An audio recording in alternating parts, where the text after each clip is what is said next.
بسم الله الرحمن الرحيم نحمده ونصلي على رسوله الكريم أما بعد فقد قال النبي صلى الله عليه وسلم إذا مات الإنسان انقطع عمله إلا من ثلاث وفي رواية إلا من ثلاثة صدقة جارية أو علم ينتفع به أو ولد صالح يدعو له رواہ مسلم، جس کو مسلم نے صفحہ نمبر 1255 جلد نمبر 3 حدیث نمبر 1631 میں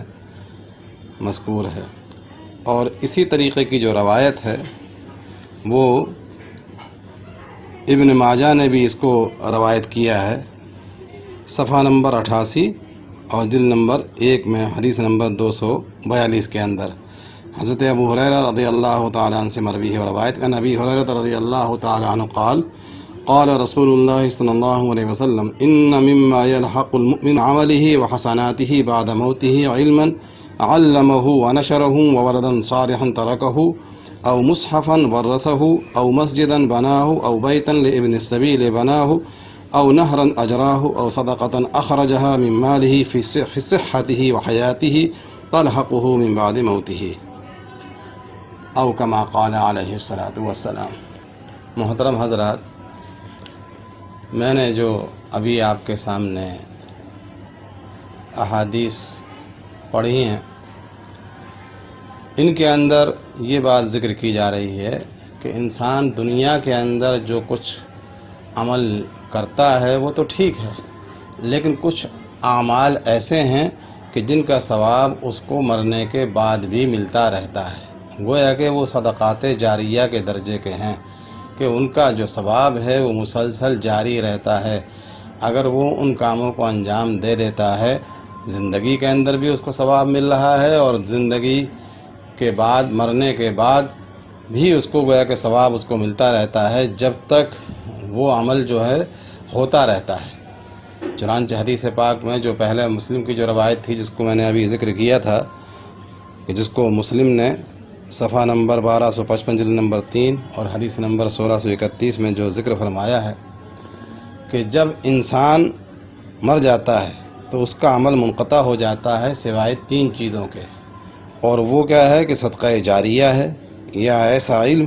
جس سے کہ نفع اٹھایا جائے، یا اولاد صالح جو اس کے لیے دعا کرے۔ یہ 3 چیزیں ہیں۔ دوسری جو روایت ذکر کی ہے اس میں جو صدقہ جاریہ کی جو شکلیں ہیں اس میں گویا کہ اس میں اس کی وضاحت ہے، اور اس میں فرماتے ہیں کہ جب انسان کا انتقال ہو جاتا ہے تو پھر اس کی جو نیکیاں ہیں، اس کے جو عمل ہیں، بعض عمل اس کے مرنے کے بعد بھی لاحق ہوتے ہیں۔ ان میں سے ایک ایسا علم ہے جس کو اس نے سیکھا ہو، اس کو پھیلایا ہو، یا اولاد صالح ہے جو اس نے اس کو چھوڑی ہو۔ اس میں دعا کا تذکرہ نہیں ہے۔ ظاہر ہے کہ جو اولاد صالح کا ہونا بھی خود اس لیے کہ جو اولاد صالح ہوگی تو وہ نیک عمل کرے گی، اور اس کے نتیجے میں جتنے بھی جو اعمال کرے گی اس کا بھی جو ثواب ہے وہ میت کو گویا کہ ملے گا۔ یا جو ہے نا اس نے قرآن پاک کو چھوڑا ہو ان کے وارثوں کے لیے، یا مسجد بنا دی ہو، یا مسافر خانہ بنا دیا ہو، یا کوئی نہر بنا دی ہو، یا ایسا کوئی صدقہ اس نے کیا ہو اپنی صحت کی حالت میں زندگی کے اندر، تو پھر ان ساری چیزوں کا ثواب اس کے لیے مرنے کے بعد بھی ملتا رہتا ہے۔ تو یہ گویا کہ ہم کو ایسی انویسٹمنٹ کرنا چاہیے، ہم کو اپنے سرمایہ کو ایسی جگہ پر انویسٹ کرنا چاہیے کہ جس کا دائمی طور پر ہم کو ثواب ملتا رہے۔ ہم دنیا کے اندر بھی دیکھتے ہیں کہ ہم ایسی چیزوں کے اندر اپنے روپے پیسے کو لگانا چاہتے ہیں کہ جس کا جو فائدہ ہے، جس کا جو نفع ہے وہ برابر جو ہے نا اس کے لیے ملتا رہے۔ تو اسی طریقے سے ہم مومن ہیں، تو مومن کا تو ظاہر ہے کہ عقیدہ یہ ہے کہ اصل آخرت ہے، اور آخرت کی جو زندگی ہے وہ لامحدود ہے، اور جو دنیا ہے وہ تو ایک محدود زندگی ہے۔ لہٰذا ہم کو ایسے اعمال ضرور کرنا چاہیے کہ جن کا ثواب اس کو ہمیشہ رہتی دنیا تک اس کو گویا کہ ملتا رہے مرنے کے بعد، جو اصل اس کے گویا کہ کام آنے والی چیز ہے۔ آج ہم دیکھ رہے ہیں کہ ان سب چیزوں میں جو سب سے اہمیت کی جو حامل ہے نا، جو جن میں صدقہ جاریہ کی جو تقریباً جو ہے نا تمام شکلیں اس کے اندر پائی جا سکتی ہیں، وہ ہیں مدارس۔ مدارس جو ہے نا وہ دراصل انسان بناتے ہیں، صحیح معنی میں مومن بناتے ہیں، صحیح معنی میں اسلام پر کاربند رہنا سکھاتے ہیں، یہ اسلام کے قلعے ہیں۔ مدارس ہی کی وجہ سے گویا کہ اصل کے اعتبار سے دین کا بقا ہے، اور جتنی شکلیں اس میں ذکر کی جا رہی ہیں صدقہ جاریہ کی، وہ تقریباً تمام چیزیں اس کے اندر پائی جاتی ہیں۔ مدرسہ کیا ہے؟ علم سیکھنے کی جگہ، تو ظاہر ہے کہ اس میں علم ينتفع بھی کہ اس میں علم کا سیکھنا سکھانا ہوتا ہے، پھر اس کی وہ نشر و اشاعت بھی ہوتی ہے، کسی قدر اس میں پائی جا رہی ہے، برقرار اور رہے گی تو اس وقت تک اس کے لیے ثواب ملتا رہے گا۔ جس طریقے سے مسافر خانے ہیں، جس طریقے سے مساجد ہیں، اسی طریقے سے یہ گویا کہ مدارس ہیں جہاں پر دین کی تعلیم سیکھی اور سکھائی جاتی ہے، تو یہ نیک اعمال کی جگہ ہیں۔ تو جب تک یہ جگہ برقرار رہے گی اس وقت تک اس کو ثواب ملتا رہے گا۔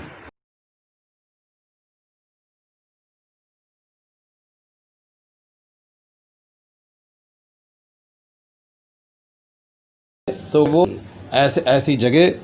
کہ جو ہے جس طریقے سے مسافر ہے اس سے لوگ فائدہ اٹھایا کرتے ہیں، جس طریقے سے نہر ہے اس سے لوگ فائدہ اٹھایا کرتے ہیں، اسی طریقے سے مدرسے سے بھی گویا کہ لوگ فائدہ اٹھایا کرتے ہیں اور اپنی زندگی کو سنوارا کرتے ہیں، علم کو، دینی علم کو گویا کہ وہ حاصل کیا کرتے ہیں۔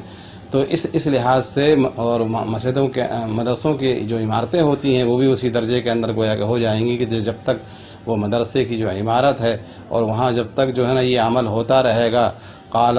اللہ قال رسول کا عمل جب تک ہوتا رہے گا، اور وہاں پر علم دین کو جب تک سکھایا جاتا رہے گا، تو پھر جو ہے اس کے لیے وہ ثواب اس کے لیے مسلسل گویا کہ ملتا رہے گا۔ اسی طریقے سے مدارس کے اندر مساجد بھی ہوا کرتی ہیں، تو وہ چیز بھی گویا کہ اس کے اندر پائی جا رہی ہے۔ پھر جو بچے اس کے اندر پڑھتے ہیں وہ اولاد صالح ہی بنیں گے، وہ نیک طلبہ، نیک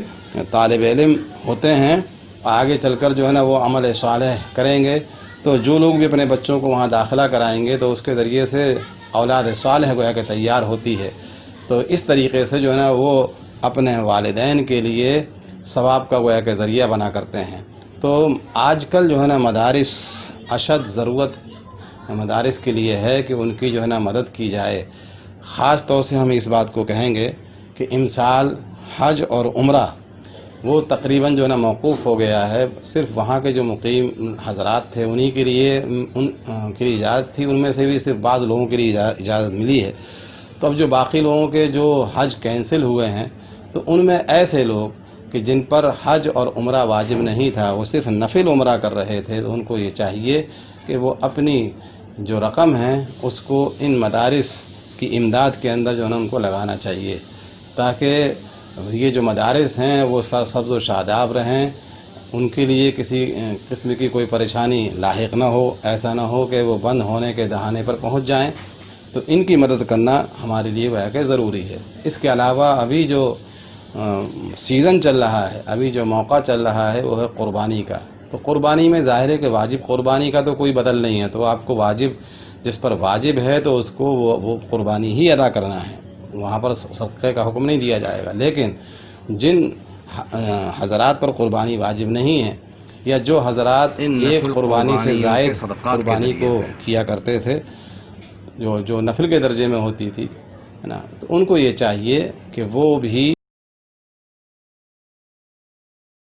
ان صدقات کے ذریعے سے مدرسوں کو جو ہے نا وہ اہمیت دیں، مدرسوں کو جو ہے نا وہ ترجیح دیں، تاکہ جو ہے یہ جو مدرسے ہیں وہ پھلتے پھولتے رہیں۔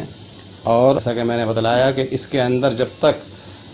یہ عمل ہوتا رہے گا تعلیم و تعلم کا، اور جب تک وہ مدرسے کی جو عمارت ہے وہ قائم رہے گی، اس میں مساجد بھی ہوا کرتی ہیں، جب تک وہ مساجد قائم رہیں گی ان کو جو ہے نا برابر مسلسل جو ہے نا ثواب بھی ملتا رہے گا۔ اس لحاظ سے جو ہے نا یہ دیگر اور لوگوں کی امداد کے مقابلے میں فی الحال اب مدرسوں کی مدد کرنا یہ زیادہ جو ہے نا افضل ہوگا، زیادہ بہتر ہوگا۔